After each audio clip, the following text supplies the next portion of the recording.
What is up, guys? It's the Sound Alchemist, and I'm here with Gersh1. And today we're back to answer your questions in more enticing videos that you know and love that are called For the Greater. This is a video series where we answer the questions left by you, the viewer. If you have a question for us, comment down below. Put question in front of your question because we get to those questions first. That is what Ursa Swan did. He asked, what future storyline are you interested in seeing unfold? That's a good question. So what do we think of 50K basically? Because there's a bunch of theories out there. Oh yeah, the theories are as credible and as flabbergasting. Is that a word? Yeah, flabbergasted. There's just a spectrum there. And I think the one that's the most credible is the Emperor coming back. I feel like there's going to be something really big happening, probably with Abaddon, that's going to create a schism between the Imperium and the the Imperium with Space Marines and humanity, and I think that's going to cause the Emperor to come back. Yeah, I could see that. How would you like the Emperor to come back? Do you want him to come back as like flesh and blood, or do you want the theory of the God Emperor coming back?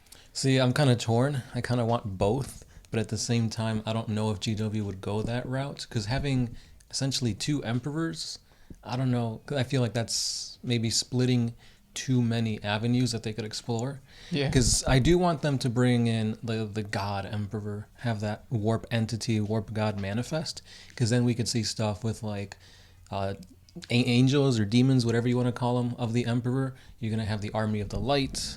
Maybe we'll get some more explanations on saints and how they get their powers. But then at the same time, I also kind of want it to be grounded and have another essentially heresy Great Crusade with the Emperor at the forefront. Yeah, so yeah, the Flesh and Blood one would probably be that crusade, and I think it would be awesome. But I think right now the game is set up so that the God Emperor can come back, and it fits so perfectly with the meta of the 40K game on the tabletop. Mm-hmm. Just because, like you said, saints already exist, demons already exist. Space Marines that or basically the what are they called, the Fire Drake chapter that fell, the Legion of the Damned. The Legion of the Damned, yeah. They already exist in the lore, so you don't necessarily have, just like you don't have a model for a Chaos God, you don't have to have a model for this God Emperor, but you could give his followers buffs and stuff like that. Yeah. And then it would also elevate those Space Marine chapters that believe in the God Emperor to higher standards, and then it would also give more power to, I think, the Imperial Guard, because now you're going to be able to use Sanctioned Psychers, and maybe even have new units within the Imperium that are centered around the God Emperor. So I think that would be kind of cool. But yeah, I do agree that I wish we got that 30K aspect back into 40K, even though it would be 50K. Where you do have an army and it's on crusade, basically. Right. Yeah. For me, the theory that I would want to see fleshed out, or the storyline, would be the battle between the Orcs and the Tyranids fighting on the Octavia sector. It's probably one of my favorite stories in all of 40K. We have a 40 facts video on it, and it's basically just the Tyranids pushing the Orcs all the way down to one planet, and then God School Magor Draka shows up and then pushes the Tyranids back, and then it's a never-ending war. Mm-hmm. Now, we know that God School left that already, right. But it's still raging. So I would love to see the conclusion of it, because there's a theory of either the Tyranids are going to consume enough Orcs to create new Tyranid bioforms that are very Orcish, or the Orcs are going to overwhelm the Tyranids, and then they're just going to be even stronger because of the fact that they've been fighting for so long. Mm-hmm. And there's even theories that they're going to mix into one super predator race. Tyranorcs? Orcanids? Yeah, that would be badass. Mm-hmm. What's the one storyline or the one theory that you don't want to have GW focus on? That's kind of tough, because I think you could twist all of them to fit really cool, or fit in cool ways. Yeah. Let me think. I feel like the whole thing that's been going on with what's his name? Gilliman? No, not Gilliman. Because I think if you focus on Gilliman, it's going to eventually tie into the Greater Imperium and the Emperor. Mm-hmm. But the whole thing with lore guards, the dude's just been meditating. Yeah. And it's well, if we do focus on him, Does that mean we're going to get a Chaos Undivided Primarch? Or is it just going to be another storyline that really doesn't go anywhere? Yeah, and then it also, like, it's a mark to the end times. And with Lorgar coming back, it really is an indicator of the end times, because I feel like he is one of those Primarchs that it's like, okay, he's here, and he's going to bring about, like, the next apocalypse, basically. So yeah, I think I know what you're saying. Same thing with, like, discovering all the artifacts of the salamanders. I think that would kind of suck. But that would mean Vulcan would come back. Yeah, but then he's supposed to come back when everything's supposed to end. That's true. Same thing with Lehman Russ. Like, if Lehman Russ comes back, then yeah, it's a mark, or it's a sign that things are going to change and the end of 40K, which kind of sucks. It's kind of scary to think about. Yeah. But the other thing too, I don't want Khaldor Drago to come back. Like, I feel like he was OP. Just let him stay in the warp. Don't do anything with him. I think it's good to keep him in the warp and only come out for like a few minutes. Yeah. Yeah. Because do we have a model for Drago yet, right? Yeah. I think it's Finecast, so eventually maybe they'll put out a new one. But yeah, I think with most of the Primarchs, even Demon Primarchs, that's all going to usher in like the end times. Yeah. And I think that's why we haven't seen any since, was it Mortarion, the last Primarch to come out? Yeah. Yeah. Because it was Magnus first, then Gilliman, then Mortarion, right? Or was it Gilliman, Magnus, Mortarion? You know what? They came out... It had to have been after Gilliman. Because they were fighting Gilliman, right? Ah, yes. So Gilliman was first, then the two. Then the two, yeah. Let us know your theories down below. What do you want to see progress the story? Yes. Next question comes from... I got one by Dragon Punch 903. Who is the ugliest 40K character? Your mom. Whoa. I think it's all subjective. But I mean, when you look at Lucius the Eternal, dude's got like a serpentine tongue, some like scars all over his face, and technically he's everybody, because like if you kill him, you become him, and then like your face gets implanted into his armor. So it's like his armor's all ugly because it's your face. So yeah, that's true. I don't think I have like a model that I just completely dislike. I'm trying to think. Let me think. Yeah. I guess like the older models, because like they're all like pewter and like metal, and they kind of look a little funky. But like GW's quality has vastly improved.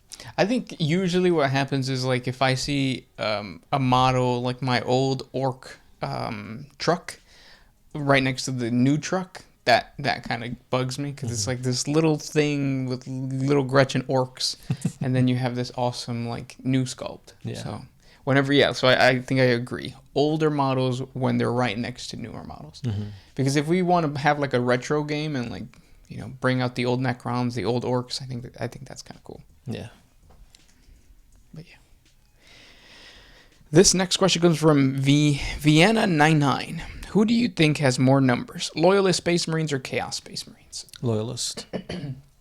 Yeah. With Chaos, those are the ones from the Heresy, and it's really hard to keep creating heretical Marines.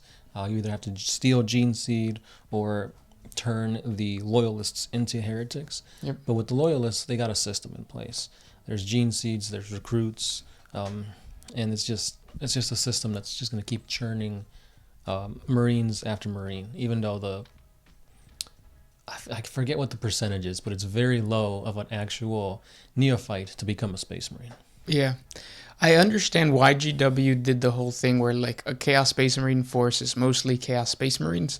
But I think it would have been badass if, like, in order to match the tabletop to the actual lore, if a Chaos Space Marine army would be like a Chaos Space Marine captain or a Chaos Space Marine like individual model surrounded by cultists. So that's what the main troop would be. Not like the elite would be Chaos Space Marine units of like all Chaos Space Marines, because technically one Chaos Space Marine is supposed to be stronger than one regular Loyalist Space Marine. Right. You have the boons of chaos, so you have like their bodies and their powers are just way higher than your normal average Space Marine. So on the tabletop, you don't really see that though. Like a regular Primaris Marine can take on a regular, Plague Marine. Right. And it's crazy to think that where Loyalists, they're bound by the codex, where Chaos, they got the boons, they can do any type of chaotic augmentation. They could take any Xenos weapon and use it without being reprimanded or killed for having that technology. Yeah. And it just doesn't, you don't see that on the tabletop. Yeah. It's like, here's my Chaos Space Marines with bolters. Yeah. And it's like, you could literally have anything. Yeah. Next question comes from Conan Holmes. I'm getting back into painting minis, and I was wanting to know, is there a clear or transparent Space Marine model? I'm doing a homebrew chapter, video game characters in 40K form, and wanted a cloaked stealth Sam Fisher Marine. And as always, thank you for your vids.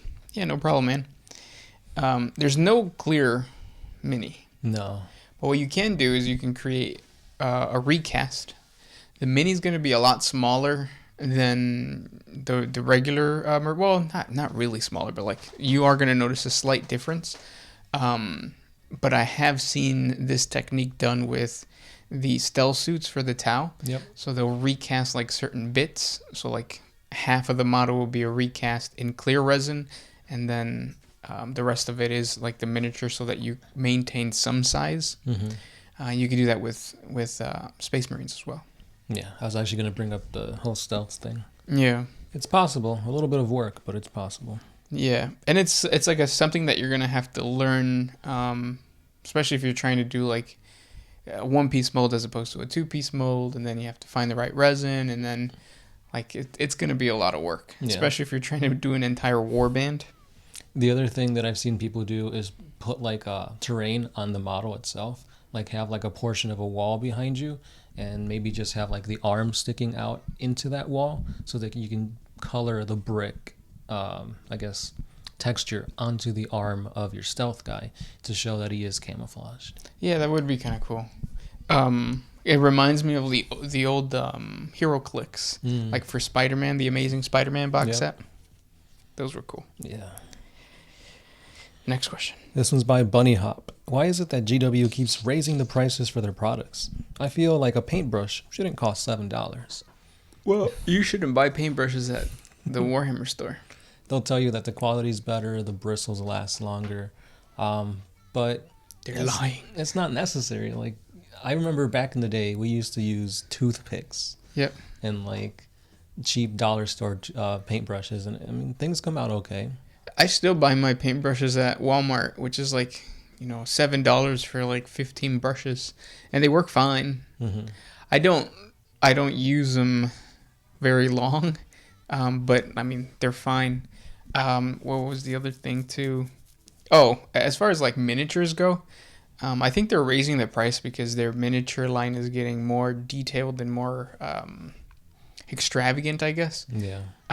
But also just because that is their whole business. So especially now with COVID, it's harder. The demand is still there, but the supply is low. So that's just going to raise the price. Inflation's a thing too, because like you go back like 15 years and it's like, oh, a Tau Crisis suit was $20 for one. Now it's $70 for 3 or something like that. Yeah. But yeah, it's an expensive hobby. It is. I mean, you just got to go into it knowing that, and know that the time, the effort, and the money you put into it sometimes ain't worth it. Yeah. Yeah. It's like any investment. You go into it thinking positive, and sometimes you do get positive stuff, but not all the times. Yeah. You could just take that money and like invest it in, OnlyFans or something. Mm-hmm. Get yourself a camera. That's what we did. Next question. This one is by Super Low. How much did the Emperor and the current day Imperium know about the very ancient times? Like, did the Emperor know about the Enslaver Plague? Or do the current day Imperium know how the Necrons got their shiny metal bodies? I think very few people understand that, and those people or those within the Imperium that understand that are the ones that are connected somehow to like the Eldar, and they have access to the Black Library. But other than that, I don't even think the Emperor understood, because he didn't even understand about chaos until he met them. Right. And the thing is, most people don't have time to think about these things. It's like they wake up, they go to their job, they come home, they sleep, they eat, or sometimes they don't even go home. they live and work in the same place. Yeah. So they're just trying to live, let alone think about, how were ancient times like? Yeah. Most of them don't even see their own son. Right. That's how crazy that is. Or daughter. Yeah. Next question comes from Conrad. Beer or vodka, and why? Neither, because beer tastes like piss, and vodka's not very good. Like, it just burns your throat, and the flavor, I mean, I don't see a flavor. Yeah. Unless you get flavored vodka, but then it just tastes like, might as well have squeezed them. What's that one? Mio thing?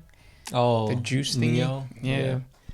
I like bourbon. Bourbon's good. But yeah. Yeah, I haven't found a beer that I like yet. But, It's tough. yeah, because like if you go with like the main brand ones, like they all taste nasty. The best one I tasted was Bud Light Platinum, and that's because it didn't taste like beer. It just tasted kind of like water, like fizzy water, like mineral water. Just get mineral water, yeah. Yeah. But yeah, I think you have to enjoy that taste, and I don't. Lunar Dragon 33. Will the Crimson Slaughter be eradicated because of popularity? Nobody plays them but me, because there's better factions, such as the World Eaters. Yeah, you're right. There were a lot of supplements back in the day for like obscure factions within like the major factions, and the Crimson Slaughter is one of them. I really love the lore for them.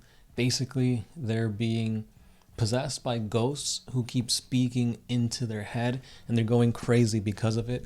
That's why they're so out for blood, because when they kill things, that gives them just a little bit of reprieve from these voices in their head, and that's why they have to keep killing things, because they're going to go crazy and they're always mad, and it's just a cool concept. But that's the exact same thing as the World Eaters. They get better rules, they get actually more lore and models and stuff from GW. Because when's the last time you heard Crimson Slaughter even be mentioned by GW? Like, it's been a while. Yeah, I would say though, be patient. Like, just play them as Cornet Berserkers, but don't get rid of them, because you never know. So, like, you would be surprised that sometimes GW brings out like random ass models. So yeah. Yeah, one of my favorite models for Chaos is Cranon the Relentless, which is a really interesting. He's got like horns and stuff. That's a cape. You actually covered the Crimson Slaughter not too long ago. Yeah, he is he still a metal model? No, he's plastic. Oh, okay. He came out in a box set against the Dark Angels. Oh, cool. Yeah. Now I remember. Yep. Cool. Next question. Margot 517. Do stronger orcs release stronger spores after death? No, nothing in the lore states that. I think they just release so many spores that the spores, they don't. The Imperium doesn't even know what triggers a spore to turn into a certain type of orcoid.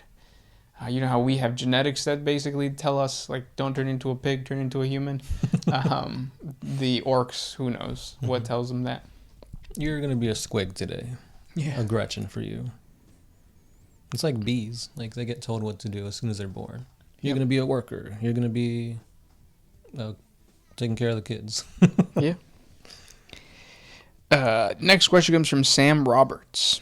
Question/I need help. I recently purchased some Tempestus Scions and Cadian troops with some Scion bits to convert them. Now I want to create my own elite Imperial Guard/Inquisition force, but not sure what line I can and can't cross lore-wise. And the tabletop. It gets too complicated. Directions needed. Haha, thanks for the great content, lads. Keep it up. So first let's take this tabletop-wise. Mm-hmm. The Inquisition has now become a mercenary force. So you can throw in an Inquisitor into a Tempestus Scion army and you're fine. Yeah. Same thing with an Imperial Guard army. You're fine. So if you're trying to do... Which one would you say is better?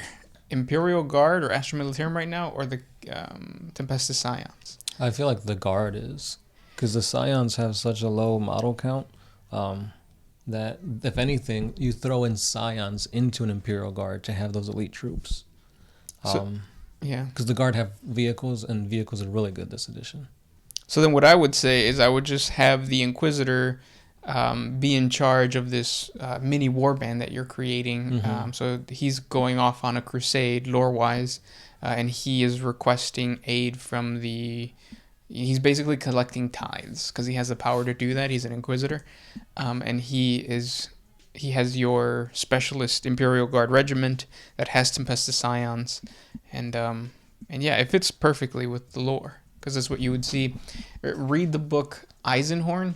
I read the Eisenhorn Xenos book, and that one showcases how Eisenhorn took an entire regiment. I don't remember what they were called, but he took out an entire regiment. He invaded this Slanesh planet. Oh, spoiler alert. And then, yeah, they basically fought. There were some Space Marines there too, so if you want to throw in Space Marines, you can. The Imperium was very versatile. Yeah. Pretty much if you can think it, there's a way to twist the lore to make it make sense. Yeah. As opposed to on the tabletop, you could mix in...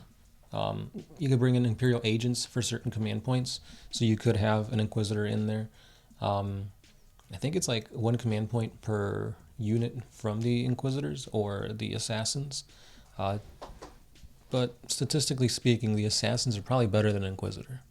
Yeah, the Inquisitor is just to add flavor. Yeah. But even the Assassins aren't all that great. Like, they're very, like, unique and very niche in their tactic. Yeah. And even then, it's only 1 model. Yeah. How much of it, or how much can it really do? I mean, the assassin, the dude with the sniper used to be like an auto include because it's like a guaranteed character kill. Used to, yeah. Now it's trash. Well, not trash. It's just like you have to get lucky because you still have to roll to hit. True. Which sucks. But yeah, those were the questions for today. If you guys have more questions for us, please comment down below. Thank you guys so much for listening, and we'll talk to you tomorrow. As always, it's the Sound Alchemist. Gershwan. And we are out. Always